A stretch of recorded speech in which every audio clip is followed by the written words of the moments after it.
MinSal publicó un protocolo de uso de piscinas, incluyendo las que son públicas, privadas y las que están ubicadas en condominios. Además, el MinSal detalló los alcances de la reapertura de cines en el país.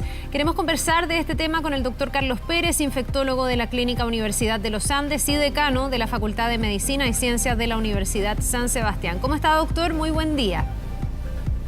Buenos días, Carla. A ver, bueno, primero, ¿qué le parece que tengamos la posibilidad en aquellos lugares donde están en fase 4 de ir a la piscina? ¿Hay alguna evidencia de cómo se comporta el coronavirus en las piscinas? Bueno, mire, uno podría extrapolar y decir que si el virus llega a tomar contacto con agua que está clorada, debiera inactivarse rápidamente. Así que probablemente el riesgo de adquirirlo dentro de la piscina es bastante bajo.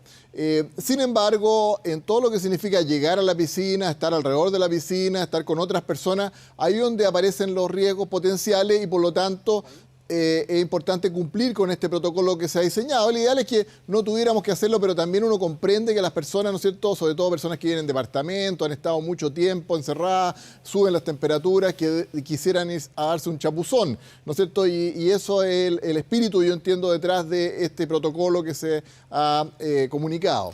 Sí, un protocolo que habla de aforo máximo, que dice que hay que mantener la distancia social, que no se pueden usar los camarines, por ejemplo, que tampoco debería haber juegos, mobiliario, que se pueda compartir entre las personas. ¿Esas medidas, doctor, son suficientes para rebajar ese riesgo que usted dice, que a lo mejor más que dentro del agua podría estar fuera del agua? Claro, mire, esto es equivalente a cualquier otra situación donde se reúnen varias personas simultáneamente, personas distintas que son de diferentes familias y que pueden eventualmente estar en ese momento incubando la infección o con una infección asintomática. Entonces, todo el protocolo está diseñado precisamente para mantener las mismas precauciones que se tienen en cualquier lugar público, ¿no es cierto?, en este momento, que tienen que ver con la distancia, el uso permanente de mascarilla, el aseo frecuente de las manos y evitar contactos no necesarios. Por ejemplo, el tema del camarín, se dice que las personas deben ir ya con su traje de baño listo, ¿no es cierto?, traerlo desde la casa y solo bañarse y volver así, no estarse cambiando, digamos, salvo cuando tengan que ir al baño. Entonces, es una extrapolación, yo diría, de los protocolos que se están tomando en todas partes, incluyendo los lugares de trabajo, pero para llevarlo al tema de la piscina, que insisto, hay que pensar bien que uno va a ir, se va a mojar un rato, ¿no es cierto?, y se va a tener que retirar, porque seguramente va a haber mucha gente esperando también poder entrar, digamos, todos tienen derecho a hacerlo y como el aforo es bien limitado, va a haber que entrar y salir, digamos.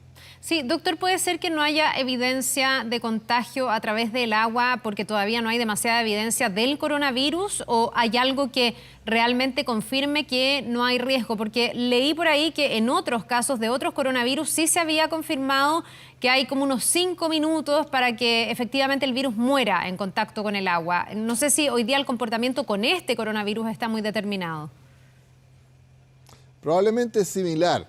Recordemos que el agua en las piscinas está clorada y esa cloración tiene que ver principalmente con la eliminación de algunos microorganismos, especialmente bacterias. También elimina virus, pero probablemente no con la misma rapidez que lo hace, por ejemplo, el alcohol gel. Entonces, todos esos elementos hay que tenerlos presentes cuando uno decide ir a la piscina. Aquí lo más importante es que personas que estén sintomáticas respiratorias o que hayan tenido contacto reciente con algún sintomático respiratorio y desde luego con alguien con infección confirmada, no debieran asistir porque van a exponer a riesgo a otras personas. La gran mayoría de los que hayan naturalmente no van a tener la infección, así que el riesgo ahí es bajo, ¿no es cierto? Y como le digo, tiene que ver más bien con los contactos que puedan ocurrir fuera de la piscina, porque dentro de la piscina la persona entra y sale, ¿no es cierto? Y a mí me parece que son bajos esos riesgos. Siempre existe alguno, pero es bajo. Sí, doctor, no solo se están haciendo esfuerzos para poder abrir las piscinas y que la gente tenga este espacio de esparcimiento, sino que también los cines en aquellas comunas donde haya cines y estén en fase 4. Hay ahí también protocolos, mantener la distancia social, que sea con la mascarilla, que no se venda comida, pero los cines son espacios súper cerrados. Generalmente también hay aire acondicionado que sabemos puede hacer que se recirculen de alguna manera los virus. ¿No es peligroso ir al cine en las condiciones actuales? Siempre existe algún riesgo, pero como usted señala, esto va a ser con un aforo bastante limitado. O sea, vamos a tener seguramente asiento por medio, las personas o más, y por lo tanto hay distancia, hay mascarilla, no se puede consumir alimento. Los cines pueden ser lugares relativamente pequeños, pero si usted se fija, la mayoría de los cines actuales son bastante altos, ¿no es cierto? O sea, hay alta posibilidad de circulación del aire. Así es que a mí me parece que también con todas estas medidas, ¿no es cierto?, el riesgo es bajo. Insisto, estamos viviendo una situación excepcional. Si uno quisiera estar completamente libre de riesgo, no debe acudir a esos lugares. Si alguien que tiene aversión al riesgo y le preocupa mucho y le angustia mucho, es mejor que no vaya a estos lugares. Pero en general, con estas medidas, me parece que el riesgo es bastante bajo. Ya, y uno además, si va, debería estar súper atento y no relajar las medidas, porque lo que hemos visto, doctor, es que a veces en estos contextos de más esparcimiento a uno se le olvida. En el caso de la piscina, yo no sé cuánta gente se va a poner la mascarilla al salir de la piscina, es muy difícil, sobre todo con los niños. Y en el caso del cine, también estar, no sé, 1 hora y media, 2 horas que dura la película, más todo lo que dura la circulación, a veces es complicado para las personas. Uno se siente ahogado, la mascarilla no es tan cómoda, ahí uno tiene que tener suficiente conciencia y no relajarse, ¿no? Sí, tiene que tener la misma conciencia que tiene cuando va a hacer un trámite, ¿no es cierto?